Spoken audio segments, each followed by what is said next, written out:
And when the United States, a prosecutor can walk into a prison, find a convicted felon, and make him an offer, a reduced sentence, early release, freedom. All he has to do is remember something. What a cellmate said, what he heard through a wall. Whether it actually happened is rarely the point. Cooperation agreement, legally binding. This arrangement has a name. It is perfectly legal. It is used thousands of times every year, and according to the Innocence Project, it has helped send innocent men to prison in 15% of all wrongful conviction cases ever overturned by DNA. This is not the story of one bad informant. This is the story of the machine that made him possible. Marcus Hale was 34 years old in the spring of 2003. He worked as a warehouse supervisor for a regional distribution center on the east side of the city. Second shift, 3 p.m. to midnight, Tuesday through Saturday. He had held the job for 7 years. He managed a crew of 11. He knew the inventory system. He knew which suppliers were reliable and which would short the order. He knew how to fill out the paperwork so payroll processed correctly. The work was not complicated. It was steady. It paid $52,000 a year with benefits. He and his wife Linda owned a house 4 miles from the warehouse, 3 bedrooms, a mortgage they were 7 years into. Their daughter was 9. Their son was 6. The boy played soccer on Saturdays when Marcus wasn't working. Marcus had no prior criminal record, not even a speeding ticket in the past 5 years. He voted. He paid his taxes. He showed up. On the night of March 18, 2003, Marcus Hale was working his regular shift. His time card logged him in at 2:54 p.m. He would clock out at 12:11 a.m. That same night, 6 miles away, a local business owner named Dennis Kowalski was shot twice in a parking lot behind his office. He died before the ambulance arrived. The investigation into Dennis Kowalski's murder began immediately. Detectives canvassed the area. They interviewed employees, business associates, family members. They pulled security footage from nearby buildings. There were no witnesses. The security cameras in the parking lot had not been functional for 6 months. The weapon was never recovered. There was no DNA, no fingerprints on shell casings, no clear motive that pointed to a single suspect. Dennis Kowalski had owned a small manufacturing business. He had financial disputes with multiple contractors, outstanding invoices, disagreements over terms. Marcus Hale was one of those contractors. His warehouse had delivered shipments to Kowalski's facility. A minor disagreement over a billing discrepancy 6 months earlier, $3,000 resolved through email. But it was enough to make Marcus Hale a person of interest. Detectives visited Marcus twice in the first month. He answered every question. He explained the billing dispute. He provided his work schedule. He offered his time card. He had no lawyer present. He believed cooperation would clear him. The case went cold for 4 months. No arrests were made. The investigation stalled. The family of Dennis Kowalski began calling the prosecutor's office weekly, asking why no one had been charged. Pressure mounted. Ray Denton was 41 years old in the summer of 2003. He was serving 11 years for armed robbery in the state correctional system. It was his 3rd felony conviction. Under Ohio's habitual offender statutes, his next felony conviction would trigger a mandatory minimum sentence of 25 years to life. Ray Denton understood this. He understood that his next mistake would be his last as a free man. In late July 2003, Ray Denton was transferred to the county jail for a pretrial hearing on an unrelated parole violation. During his 72 hours in the county facility, he was housed in the same cell block as Marcus Hale, who was being held on unrelated questioning in the Kowalski investigation. The 2 men did not know each other. They had never met before. Their interaction during those 72 hours was unremarkable. Ray was returned to the state facility on July 30th. Marcus was released after questioning. No charges were filed at that time. 14 days later, Ray Denton contacted the prosecutor's office. He had information about the Kowalski murder. The meeting was arranged. Ray sat across from 2 assistant prosecutors. He told them that Marcus Hale had confessed to killing Dennis Kowalski while they were in adjacent cells. He described the conversation in detail. He said Marcus had been drunk, angry, talking about how Kowalski had screwed him over, how he had waited in the parking lot, how it had gone wrong. Ray's account was specific. He described details about the crime scene that had not been made public, the position of the body, the number of shots fired, a detail about Kowalski's wallet being left at the scene but his car keys missing. The prosecutors asked Ray what he wanted in return. Ray said he was looking at the rest of his life behind bars on his next conviction. He said he wanted consideration, a reduction, a chance. The cooperation agreement was structured. Ray Denton would testify against Marcus Hale in exchange for 8 years removed from his current sentence. He would be eligible for parole in 14 months. The deal was documented, entirely legal, binding. The details Ray Denton provided stunned investigators, details that only the killer should know, details that had not been released to the public, or so they believed. What they did not know, what would not be discovered for 16 years, was that those same details had been published in a local newspaper article 21 days before Ray Denton ever contacted the prosecutor's office.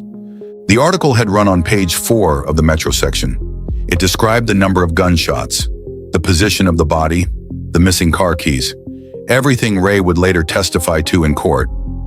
The prosecutor's office subscribed to that newspaper.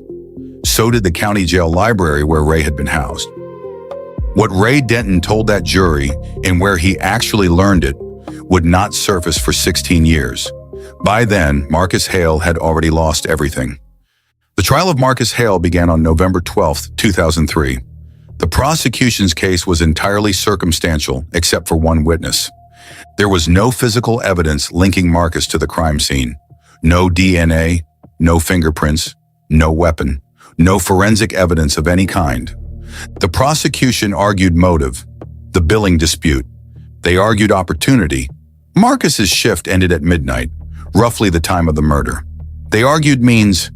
Marcus could have driven from the warehouse to the parking lot in 12 minutes. The defense presented Marcus's time card showing him clocked in until 12:11 a.m. They presented testimony from 3 co-workers who remembered Marcus being at the warehouse that night. They argued that a 12-minute window to drive 6 miles, commit a murder, and return without being seen was logistically implausible. But the prosecution had Ray Denton. Ray testified for 4 hours across 2 days. He described the 72 hours in the county jail. He described the conversation with Marcus in adjacent cells. He repeated the confession Marcus allegedly made. He described the details, the parking lot, the gunshots, the keys, the panic afterward. The defense attorney challenged Ray's credibility. She asked about his criminal record. She asked about the cooperation agreement. She asked how much time he was getting off his sentence in exchange for his testimony. Ray admitted he was receiving a sentence reduction. He said he was testifying because it was the right thing to do. He said he struggled with the decision, but ultimately felt obligated to tell the truth. The jury believed him. Marcus's alibi witnesses testified, but their memories were imperfect. One remembered Marcus being at the warehouse but couldn't recall the exact time. Another remembered seeing him, but admitted it could have been 11:45 instead of midnight. The time card was entered into evidence, but the prosecution argued it could have been manipulated, that Marcus could have asked a co-worker to clock him out late. The jury deliberated for 2 days. Guilty, first-degree murder. Marcus Hale was sentenced to life in prison with the possibility of parole after 25 years. He was 34 years old. The cooperation agreement that convicted Marcus Hale was not an aberration. It was not prosecutorial misconduct. It was the system functioning exactly as designed. Under U.S. federal sentencing guidelines, and similar structures in most state systems, prosecutors are authorized to request what is formally termed a substantial assistance departure. This allows a judge to reduce a convicted criminal's sentence in exchange for their cooperation in prosecuting another crime. The framework is built into law. It has existed in various forms since the 1980s. It is considered a necessary investigative tool, a mechanism for incentivizing cooperation, a way to move up the chain from low-level offenders to more serious criminals. The exact number of cooperation agreements used annually in the United States is not centrally tracked. The FBI has reported using over 15,000 confidential informants in recent years at the federal level alone. State-level numbers are fragmented across jurisdictions and rarely compiled into a national database. Prosecutors are not required to independently verify an informant's claims before using them at trial in most jurisdictions. Corroboration is encouraged. It is not mandated. There is no national registry of jailhouse informants. An informant who provides false testimony in one county can testify again in another county, then another. This is not hypothetical. It is documented. And prosecutors who rely on informant testimony are shielded by legal immunity for decisions made within the scope of their role. Even if the testimony is later proven false, even if it results in a wrongful conviction, prosecutors face no criminal liability and rarely face disciplinary action. This is not a flaw in the system. This is the system. Ray Denton faced the rest of his life in prison. His next felony conviction would trigger a mandatory minimum of 25 years to life under habitual offender statutes. At age 41, that meant he would likely die in custody. Marcus Hale's testimony was worth 8 years of Ray's freedom. 8 years is 2,920 days.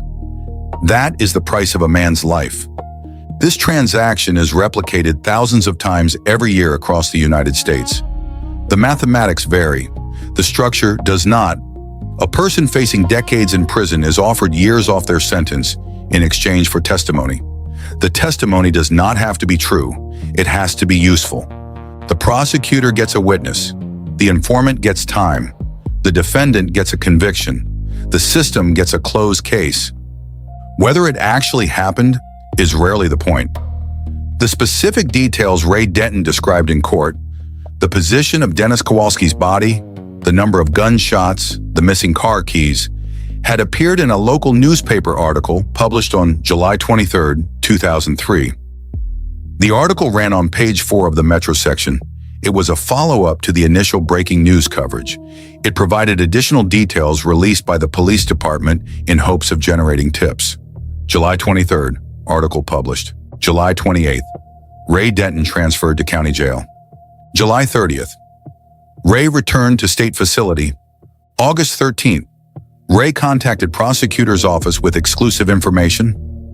The prosecutor's office subscribed to that newspaper. So did the county jail library where Ray had been housed for 72 hours. The defense attorney received the discovery file before trial. The newspaper article was not included. The timeline was never investigated. No one thought to check. Marcus Hale was not the first. He would not be the last, because the machine that put him in that cell was already running in courtrooms across the country. In 2007, in a city 2 states away, a man named David Merrick was convicted of second-degree murder in a drive-by shooting. He was 31 years old. He had no prior violent criminal history. The shooting had occurred outside a nightclub. 2 witnesses gave conflicting descriptions of the shooter. No weapon was recovered, no fingerprints, no DNA. The case was built almost entirely on the testimony of a cellmate named Leon Marsh, who told prosecutors that David had confessed to the shooting during their 6 weeks in adjacent cells. Leon Marsh was facing 7 years for burglary. In exchange for his testimony against David Merrick, Leon received probation. No jail time. Immediate release. David Merrick was sentenced to 18 years. He served 12. In 2019, Leon Marsh signed an affidavit recanting his testimony. In the affidavit, Leon stated that he had never heard David confess to anything. He stated that prosecutors had told him what details to include in his testimony. He stated that he had lied under oath because he was facing 7 years, and they offered him freedom. The affidavit was filed with the court. It took 4 years to reach a judge for an evidentiary hearing.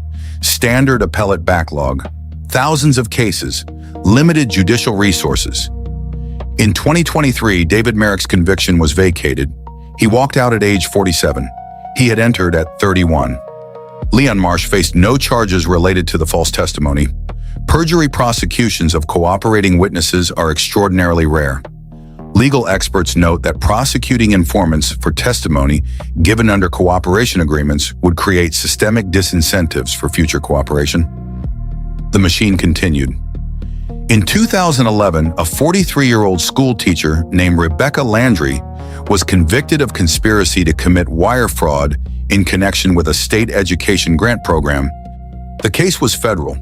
Complex financial records, email trails. Allegations that Rebecca had falsified grant applications to receive funding her school was not entitled to. Rebecca maintained she had not falsified anything. She said her supervisor had prepared the applications. She said she had signed them without reading them thoroughly. She said she did not know the information was false. The prosecution's case was document-heavy but circumstantial. There was no direct evidence Rebecca had knowingly participated in fraud, no email where she acknowledged the deception, no witness who heard her discuss it, except one. A former colleague named Thomas Brennan testified that Rebecca had told him she knew the grant applications contained false information and had submitted them anyway. Thomas Brennan owed the IRS $400,000 in back taxes. He was facing asset seizure, wage garnishment, and potential criminal tax fraud charges. In exchange for his testimony against Rebecca Landry, Thomas Brennan's IRS debt was forgiven in full. The agreement was structured as a settlement in the interest of efficient tax administration. It was legal, documented, public record. Rebecca Landry was convicted of conspiracy to commit wire fraud. She was sentenced to 12 years. She served 9. The IRS formally forgave Thomas Brennan's debt 18 months after Rebecca's conviction. The paperwork was public record, filed with the federal tax court, available to anyone who knew to look. No one looked. In 2020, a law school clinic reviewing federal fraud convictions discovered the IRS paperwork. Rebecca's conviction was vacated. She was 52 years old. She had lost her teaching license. It was never reinstated. She works part-time at a library now. Thomas Brennan faced no consequences. The debt forgiveness was never reversed. The cooperation agreement was fulfilled. It remains binding. Several states have attempted to pass legislation addressing the use of jailhouse informant testimony. Texas passed a law in 2017 requiring corroboration of jailhouse informant testimony before it can be used to secure a conviction. The law has been challenged in multiple appeals. Its enforcement has been inconsistent. California passed similar legislation in 2011. Prosecutors associations opposed it. Implementation has been limited. Illinois introduced legislation in 2019 requiring the creation of a statewide registry of jailhouse informants. The bill stalled in committee. It was not brought to a vote. Connecticut implemented pretrial reliability hearings for informant testimony in 2014. The hearings are conducted by the same judges who will oversee the trial. Defense attorneys report limited effectiveness. The National Registry of Exonerations, a joint project of the University of California, Irvine, University of Michigan Law School, and Michigan State University College of Law, has documented over 1,000 cases since 1989 where informant testimony played a contributing role in a wrongful conviction. Informant testimony is a contributing factor in 15% of all DNA exonerations in the United States. Prosecutors associations have consistently opposed mandatory corroboration requirements, citing operational necessity. They argue that requiring independent verification of informant testimony would make it difficult to prosecute cases where witnesses are unavailable or evidence is limited. The reform efforts continue. The resistance continues. The machine continues. No federal law currently mandates full disclosure of all benefits provided to a jailhouse informant before trial. Disclosure requirements vary by state. Some require prosecutors to disclose cooperation agreements. Some do not.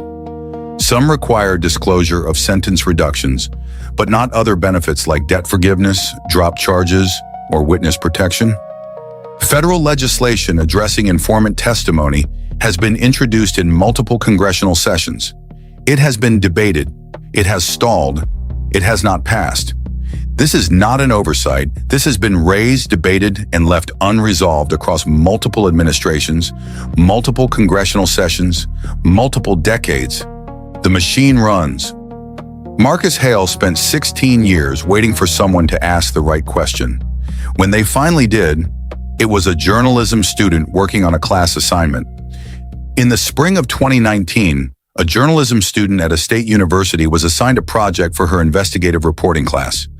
Cross-reference a wrongful conviction case file with local media archives. The goal was to identify discrepancies between public reporting and court documents. Her name does not matter. She was 23 years old. She had no particular expertise in criminal justice. She was fulfilling a class requirement. She chose Marcus Hale's case because it was local and the trial transcripts were available online through a university database. She read Ray Denton's testimony. She noted the specific details he had provided: the crime scene, the position of the body, the missing car keys. She searched the local newspaper archives for the name Dennis Kowalski. She found 12 articles published between March 2003 and November 2003. On July 23, 2003, the newspaper had published a follow-up article detailing the crime scene. The article included the position of the body, the number of gunshots, the missing car keys. She compared the dates. The article was published 21 days before Ray Denton contacted the prosecutor's office. She printed the article. She attached it to her assignment. She noted the timeline discrepancy. She submitted it to her professor. Her professor read it, and then called the law school Innocence Clinic. The clinic took the case. They filed a motion for post-conviction relief based on newly discovered evidence. The motion argued that Ray Denton's testimony had been based on publicly available information, not a confession, that the prosecution had relied on false testimony, that Marcus Hale's conviction was unsound. The court granted an evidentiary hearing. The hearing was scheduled for October 2019. The newspaper article was entered into evidence. The timeline was documented. The prosecution did not dispute the dates. Ray Denton was subpoenaed to testify. He did not appear. His attorney filed a notice that Ray would invoke his Fifth Amendment right against self-incrimination if compelled to testify. The current prosecutor, not the one who had tried the case in 2003, reviewed the evidence and filed a response stating that the state would not oppose the motion to vacate. The judge vacated the conviction. Marcus Hale was ordered released immediately. On the morning of December 18, 2019, Marcus Hale walked out of prison. The parking lot outside the prison was empty. No crowd, no cameras, just morning light and cold air. He was 50 years old. He had entered at 34. 16 years. His daughter was 25 now. His son was 22. They had been children when he went in. They were adults now. They knew him as a visitor behind glass, a voice on a monitored phone line, not as a father. His wife Linda had remarried 7 years earlier. She had waited 9 years. Then she had to choose: hold on to a husband who might never come home, or build a life she could live. She chose the latter. His parents had not lived to see this day. His father died in 2011, his mother in 2014. Both died believing their son was a murderer. The state of Ohio provides compensation to ex-honorees at a maximum of $52,150. The figure was set in 2003. It has not been adjusted for inflation. It does not scale with the length of imprisonment beyond a certain threshold. For 16 years, that works out to $3,259 per year, $8.92 per day. Marcus Hale was free, but freedom is not the same as restoration. Ray Denton was released on parole in March 2005, 14 months after testifying against Marcus Hale. He served the remainder of his reduced sentence without incident. He was discharged from parole supervision in 2009. His current whereabouts are unknown. He faces no charges related to his testimony. Perjury prosecutions of cooperating witnesses are extraordinarily rare. Legal scholars note that prosecuting informants for testimony given under cooperation agreements would undermine the entire system of incentivized cooperation that prosecutors rely upon. The prosecutor who tried Marcus Hale's case retired in 2014. He left with full pension benefits. No disciplinary referral was ever filed with the Ohio State Bar. No investigation was conducted into his use of Ray Denton's testimony. The decision to rely on an informant is considered prosecutorial discretion. It is shielded by legal immunity. The cooperation agreement Ray Denton signed in 2003 remains a legally binding document. Its terms were fulfilled. Ray testified. His sentence was reduced. The contract was executed. It will not be voided. It cannot be voided. The case of State of Ohio versus Marcus Hale is closed. No one has been held legally accountable for the 16 years Marcus Hale spent in prison for a murder he did not commit. Marcus Hale is one case. Ray Denton is one informant. Ohio is one state. The National Registry of Exonerations has documented over 3,300 wrongful convictions since 1989. These are only the cases where exoneration was achieved, where DNA existed, where an attorney took the case, where evidence was preserved, where someone asked the right question. Informant testimony is a contributing factor in 15% of those documented exonerations. That is over 500 cases where an informant's testimony helped convict someone who was later proven innocent. The National Registry estimates there are currently between 2,000 and 10,000 people incarcerated in the United States whose convictions rest, in whole or in part, on the uncorroborated testimony of a jailhouse informant. Most of them will never have a journalism student assigned to their case. Most will never get an evidentiary hearing. Most will serve their sentences in full and die having never been believed. A policy document from a state prosecutors association, a document that remains publicly available, states the following about the use of cooperating witnesses. The use of cooperating witnesses remains a necessary and lawful investigative tool in the pursuit of justice.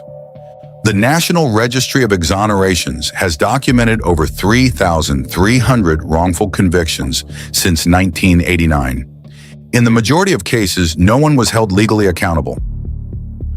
Subscribe for more investigations into wrongful convictions, systemic injustice, and the mechanisms that allow innocent people to be imprisoned.